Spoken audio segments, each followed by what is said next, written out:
இப்போ வரைக்குமே விஜய் சார் கூட எந்த ஒரு கட்சிகளுமே வந்து கூட்டணிக்கு இன்னும் வரலையே சார். நல்லவர்கள் வருவார்கள், பொறுத்திருந்து பாருங்கள். எந்த கட்சியும் கூட்டணிக்கு வரலாம். நீங்கள் யாரை சொல்கிறீங்க? எந்த கட்சியை சொல்கிறீங்க? ஒன்றும் பொட்டிக்காக வெயிட் பண்ணிட்டு இருப்பாங்க, இல்லைன்னா சீட்டுக்கு ஜாஸ்தி கிடைக்கும்ன்றதுக்காக வெயிட் பண்ணுவாங்க. அரசியலில் வந்து டைம் இஸ் தேர்.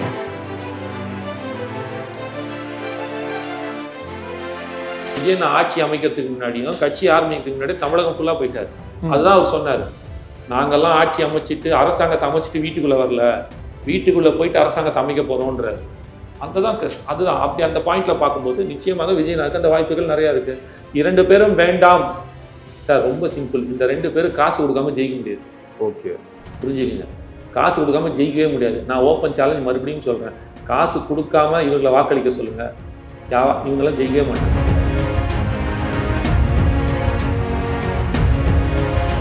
அவன் தான் தலைவன். எவ்வளோ நல்ல தலைவனாக இருக்கான் பாரு. மக்களுக்கான தலைவன் இவர் தான். இன்னும் சொல்லப்போனால் ஒரு 6 மணி 7 மணிக்கு தான் பேசுகிற பிளான். 6:30 7 மணிக்கு அங்கே எல்லாமே பிரச்சாரம் அப்படி தான் பண்ணாங்க. வெயிட் பண்ணியிருந்தாங்கன்னா இன்னொரு 4 லட்சம் பேர் 3 லட்சம் 4 லட்சம் பேர் உள்ளே வந்திருப்பான். இதுவே ஃபுல் டிராஃபிக் ஆகிடுச்சு, மதுரைக்குள்ளே வந்துடும், டிராஃபிக் ஆகி மதுரையே ஸ்தம்பிச்சிரும்னு மாட்டு தாவணி மேலூர்லேயே வண்டி நிறுத்தினாங்க.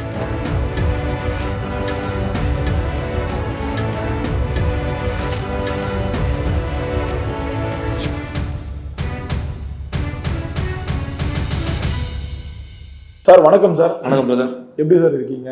நல்லா இருக்கு பிரதர். எப்படி இருக்க பிரதர்? ஏதோ உடம்பு சரியில்லை, முதுகுல தான் அடிபட்டுச்சு.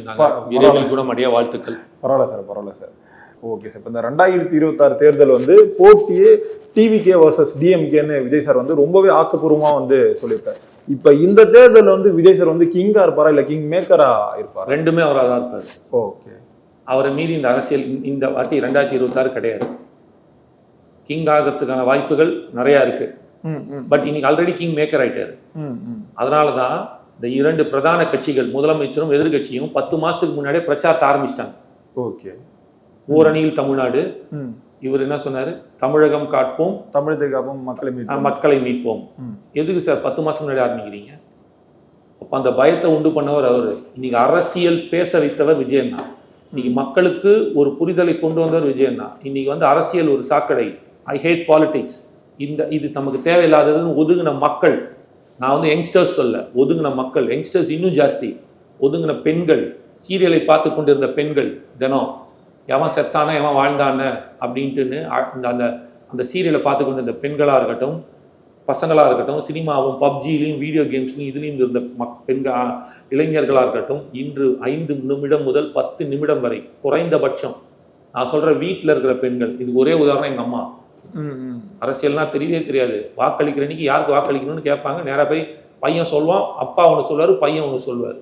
யாருக்கு வாக்களிக்குமோ போய் வாக்களிச்சுட்டு வந்துடுவாங்க. அது அவங்க இஷ்டம். புள்ள பேச்சை கேட்டாங்களா, புருஷன் பேச்சை கேட்டாங்களா எனக்கு தெரியாது, ஆனால் வாக்களிச்சு அவ்வளோதான் அவங்களுக்கு தெரியும். ஆனால் இன்று உட்காந்து 5லேருந்து 10 நிமிஷம் நியூஸ் பார்க்குறாங்க, என்ன நடக்குதுன்னு பார்க்குறாங்க, விஜயனா என்ன சொல்கிறாருன்னு பார்க்குறாங்க.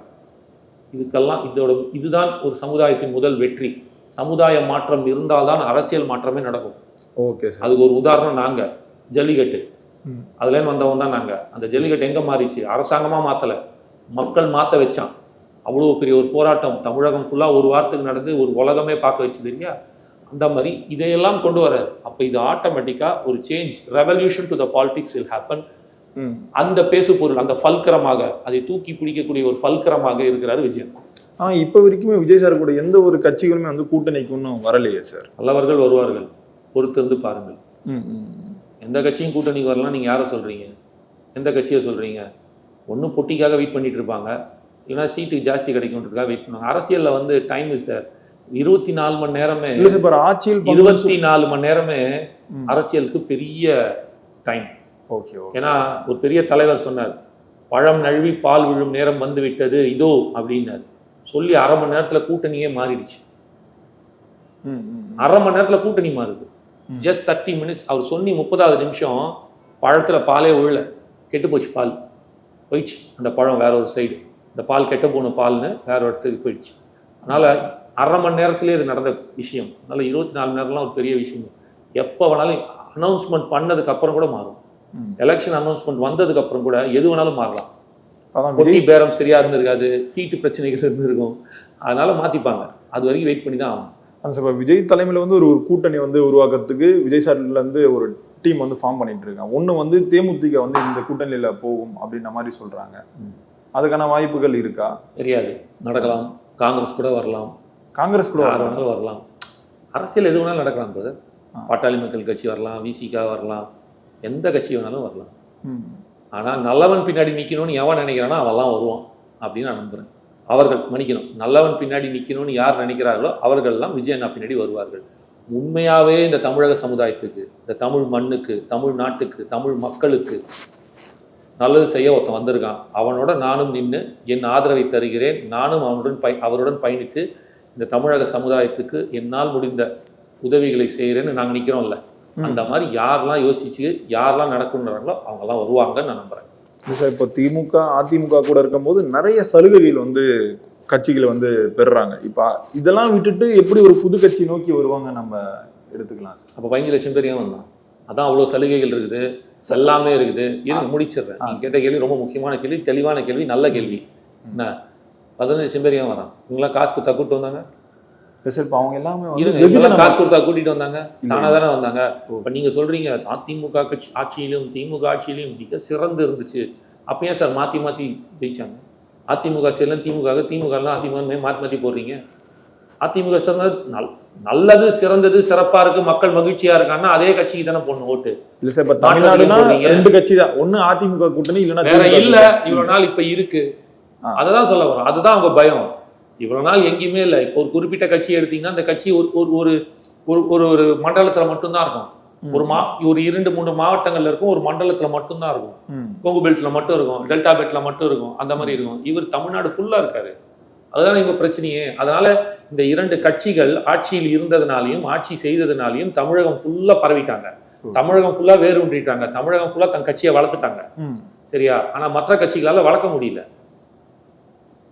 புரிஞ்சுங்க. இப்போ உதாரணத்துக்கு அப்படியே ஓப்பனாவே வைப்போமே. இப்ப பாட்டாளி மக்கள் கட்சி இருக்கு. பாட்டாளி மக்கள் கட்சி அந்த தருமபுரி பெல்ட் கிட்டத்தட்ட அந்த பெல்ட்ல தான் அவங்க நார்த் எங்க அதிகமா இருக்கும், அங்க நார்த் பெல்ட்ல தான் கொஞ்சம் ஸ்ட்ராங்கா இருக்காங்க. புரியுதுங்களா?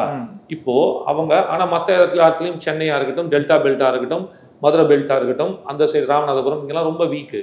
ஒரு தடவை அவங்க ஆட்சி அமைச்சிட்டாங்கன்னா ராமதாஸ் ஐயவோ அன்புமணியோ அவங்க அந்த பாட்டாளி மக்கள் ஆட்சி அவங்க தமிழகம் ஃபுல்லா ஸ்ட்ராங் ஆயிடுவாங்க. ஆனா இங்க விஜயன் ஆட்சி அமைக்கிறதுக்கு முன்னாடியும் கட்சி ஆரம்பிக்கிறதுக்கு முன்னாடி தமிழகம் ஃபுல்லா போயிட்டாரு. அதுதான் அவர் சொன்னாரு, நாங்கெல்லாம் ஆட்சி அமைச்சிட்டு அரசாங்கத்தை அமைச்சிட்டு வீட்டுக்குள்ள வரல, வீட்டுக்குள்ள போயிட்டு அரசாங்கத்தை அமைக்க போறோம்ன்றாரு. அதுதான் அதுதான் அப்படி அந்த பாயிண்ட்ல பார்க்கும்போது நிச்சயமாக விஜயனுக்கு அந்த வாய்ப்புகள் நிறைய இருக்கு. 2 பேரும் வேண்டாம் சார், ரொம்ப சிம்பிள். இந்த 2 பேரும் காசு கொடுக்காம ஜெயிக்க முடியாது. ஓகே, புரிஞ்சுக்கங்க. காசு கொடுக்காம ஜெயிக்கவே முடியாது. நான் ஓப்பன் சேலஞ்ச் மறுபடியும் சொல்றேன், காசு கொடுக்காம இவங்களை வாக்களிக்க சொல்லுங்க, இவங்கெல்லாம் ஜெயிக்கவே மாட்டாங்க. அதான் சொல்றேன். இப்போ நீங்க சொன்னீங்களா மக்கள் மகிழ்ச்சியா இருக்காங்க, பல சலுகை கிடைச்சிருச்சு, எந்த பிரச்சனையும் இல்லை அப்படின்னா, ஏன் சார் 15 லட்சம் பேர் வரான்? காசு கொடுத்து சார், காசு கொடுத்தா அதனால வந்தா கூட ஒருத்தனுக்கு 1 பைசா கொடுக்கல, அவனுங்களா தான் எல்லாரும் வந்திருக்காங்க. எப்படி வருவானுங்க அப்போ? இல்ல சார், இப்போ நடிகர் சிரஞ்சீவி இருக்கார்ல சார், அவர் கட்சி ஆரம்பிக்கும் போது திருப்பதியில ஒரு மாநாடு போட்டாங்க, அதுல 10 லட்சம் பேர் வந்தாங்க. ஆனா அந்த தேர்தலில் வந்து அவர் வெறும் 3% ஓட்டு தான் வாங்கினாரு. தவறான கருத்து சொன்ன. நாடாளுமன்ற தேர்தலில் வந்து 3%, சட்டமன்ற தேர்தலில் 16% ஓட் பேங்கும் வாங்கினாரு சார். அதுக்கு 18% வாக்குகளும் 16 சீட்டுகளும் ஜெயிச்சாரு. இல்ல சார், 18 சீட்டு ஜெயிச்சாரு. ஆனா 3 வருஷத்துலயே அவரோட கட்சியை வந்து கலைச்சு. அவரோட பிரச்சனை சார். சார் ஒவ்வொருத்தர் ஒரு மாதிரி. இல்ல சார், வாசன் போயிட்டு அவர் கட்சியை போயிட்டு காங்கிரஸோட இணைச்சாரு, வெளியில வந்தாரு, திருப்பி ஆரம்பிக்கிறாரு, திருப்பி இணைக்கிறாரு. இப்ப சரத்குமார் போயிட்டு பாஜகவில் சேர்த்துட்டாரு. ஏன் சேர்த்து நம்ம கேட்க முடியாது. ஒவ்வொருத்தருக்கு ஒண்ணு அவர் செஞ்சாருன்னா அவர் பிரச்சனை. இப்ப பவன் கல்யாண் துணை முதலமைச்சராக உட்காந்துருக்காரு. இன்னைக்கு தளபதிக்கு விஜயண்ணாக்கு துணை முதலமைச்சர் பதவி ரெடியா இருக்கு போல. அவரு ஒவ்வொருத்தருக்கு ஒரு ஸ்டைலு, ஒவ்வொருத்தருக்கு ஒரு ஐடியா இருக்கும். அதை நம்ம ஏன் பண்ண எதுக்கு பண்ண நம்ம கேட்க முடியாது. வந்து மத சார்பற்ற கூட்டணி அப்படின்னு சொல்றாங்க, ஆனா மதம் சார்ந்தவர்களே அவங்க கூட்டணியில வச்சிருக்காங்க. என்ன சொல்லலாம்? புரியுது. மத சார்பற்ற கூட்டணின்னு திமுக சொல்லுது.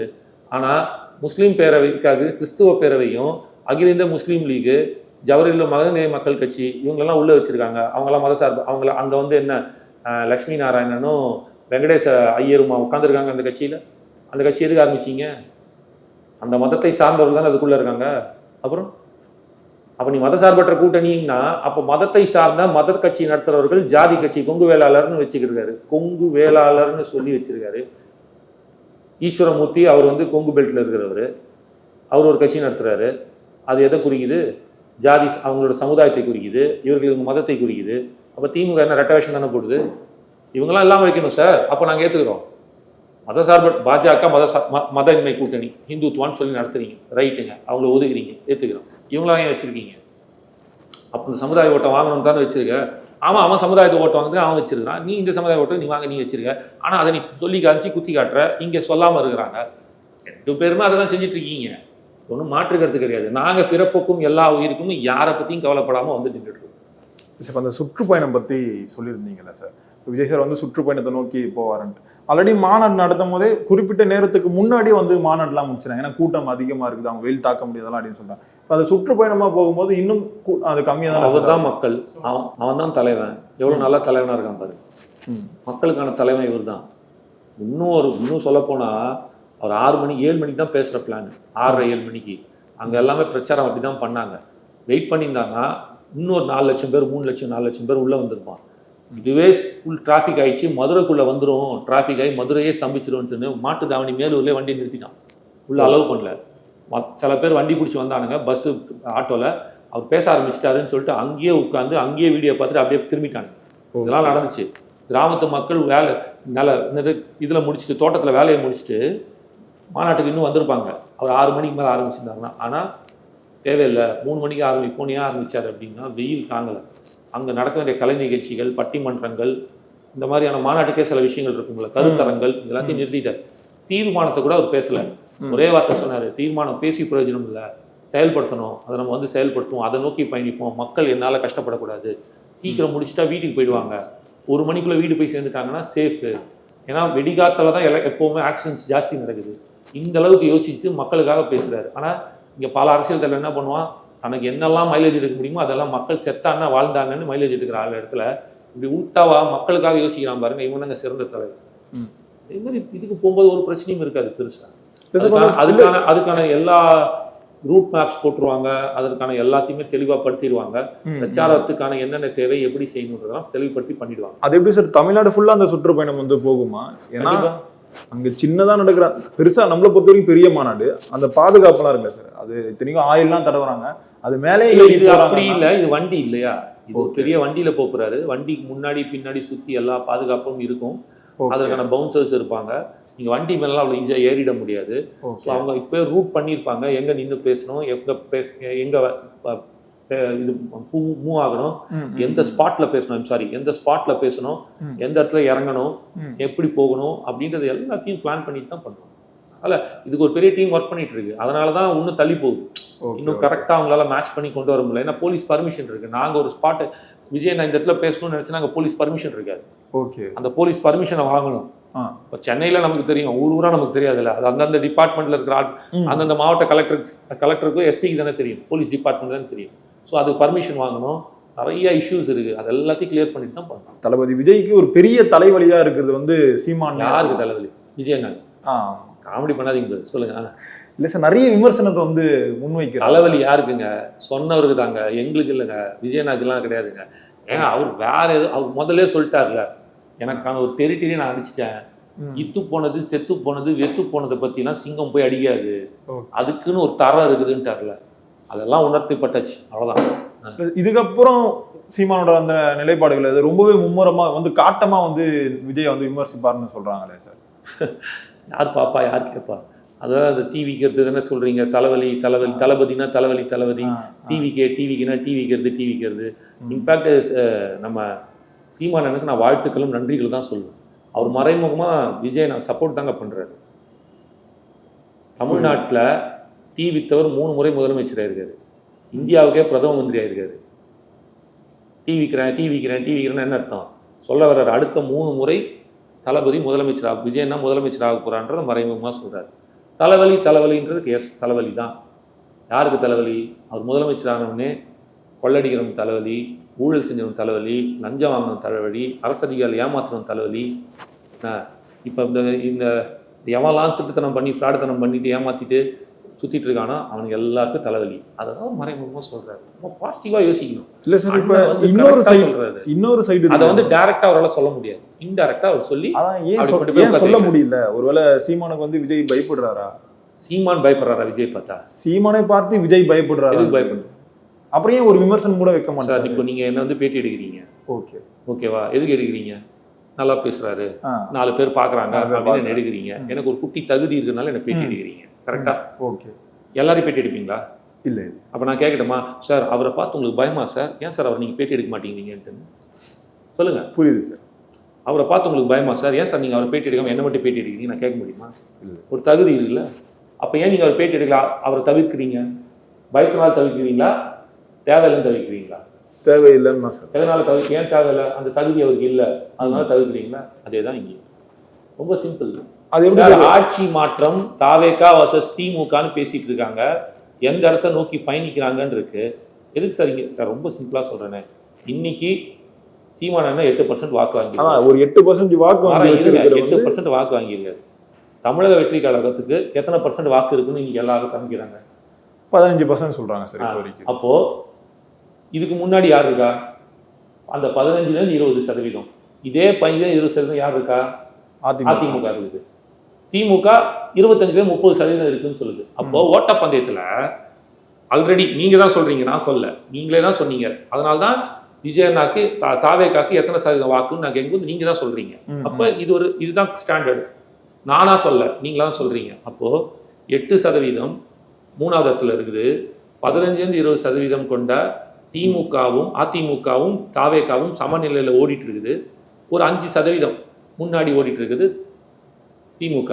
அப்போ ஓட்டப்பந்தயத்தில் நீங்க பின்னாடி இருக்கிறவனை பார்த்துட்டு ஓடுவீங்களா, முன்னாடி எனக்கு முன்னாடி ஒருத்தன் ஓடுறான் அவனை ஜெயிக்கணும்னு தாண்டி ஓடுவீங்க? முன்னாடி இருக்கவங்க. அவ்வளோதான் நடக்குது. அப்போ எதுக்கு நான் அவனை பார்க்கணும்? நானும் அவனை தாண்டி போயிட்டேன். எதுக்கு சார் அவனை உட்காந்து? ரொம்ப சிம்பிள். நீங்கள் சார் நீங்கள் 10ஆம் கிளாஸ் பாஸ் பண்ணிட்டீங்க, அடுத்தது 12ஆம் கிளாஸுக்கு போவீங்களா? அதை நோக்கி பயணிச்சு படிப்பீங்களா? இல்லை திருப்பி 8ஆம் கிளாஸில் போய் உட்காந்து பார்த்து பேசி என்ன படிச்சுன்னு பார்த்துட்டு இருப்பீங்க? பொறுத்து இருந்து பார்ப்போம் சார் என்ன நடக்குதுன்ட்டு. ரொம்ப நன்றிகள் சார், எங்களோட நேரம் போயிருந்தோம். நன்றி நன்றி சார்.